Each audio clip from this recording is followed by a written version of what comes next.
So good morning everyone. Kumusta kayo ngay? Kamusta ang lahat? Mga hindi po nakakaintindi ng Ilocano. Nagkape kayon. Kape muna kayo bago umpisa ng work kasi mahirap yung walang laman ang tiyan, 'di ba? So ngayon, walang amo, madami akong iniisip na plantsahin bago ako maglinis kasi natatamad pa ako maglinis. Nag-spray ako ng pang insect kaya mamaya ako maglinis. So naisipan ko na magplantsa muna ng 1 2 3 4 ganyan para mabawasan naman yung no yung plantsahin ko para hindi kasi pag may pasok guys, ang daming plantsahin. Ang daming plantsahin.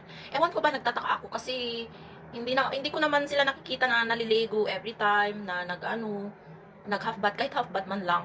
Kundi palit ng palit kahit hindi naliligo guys, ganun sila dito. Wala ba yung ko, wala akong para dinanggal ko. Pero alam nyo guys, habang nagpaplantsa ako, huwag yung tignan. Refresh eh.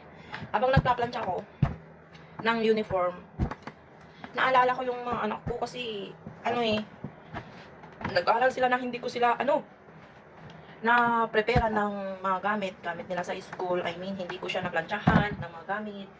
Hindi ko siya na bigyan na prepare ng mga baon sa school. Kaya minsan naisip ako, pero tinatanggal ko na lang sa isipan ko yung mga bagay na ganun, yung yung isip ko ba na parang nagsaserve ako ng ibang tao samantala yung anak ko hindi ko man lang nagawang pagtuunan ng parang ganun. Pero siguro at alam ko na maiintindihan naman nila yon kasi nandito tayo para sa kinabukasan nila. Ang pray ko lang makatapos sila, hindi nila pababayaan yung sarili nila, focus lang ang pag-aaral. Yun ang lagi kong sinasabi sa anak kong college, mag-focus ka lang sa pag-aaral mo, ako na mag-provide ng ako na bahala mag-provide ng pag-aaral mo. Kahit mahirap, gagawin ko ito para sa'yo kasi mahirap yung walang pinag-aralan. Yun lang ang lagi kong sinasabi. Kaya kahit mahirap guys, kahit minsan na tayo dito, pero okay lang. Basta mahalaga, healthy tayo, saka yung naiuutang natin na minsan na pera. Hindi na iwasan yan eh. Hindi na iwasan na makautang din tayo kahit nandito tayo sa abroad. Kahit iniisip nila na abroad, uutang pa. Mas lumala pa guys. Mararanasan mo yan pag may college ka. Kasi alam mo yung presyo ng Pilipinas, Diyos ko, magkano lang ang sahod namin dito sa Middle East. Kaya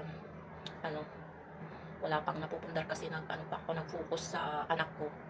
And hopefully makatapos siya, 4th year na ngayon, sa awa ng Diyos na ko siya na ako lang mag-isa. O, di ba?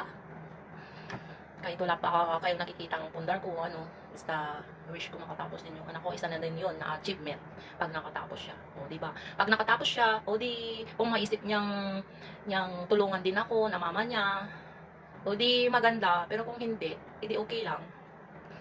Kasi hindi ko naman, parang iniisip yung kabayaran ng pag ko sa kanila kasi ako naman yung ina eh.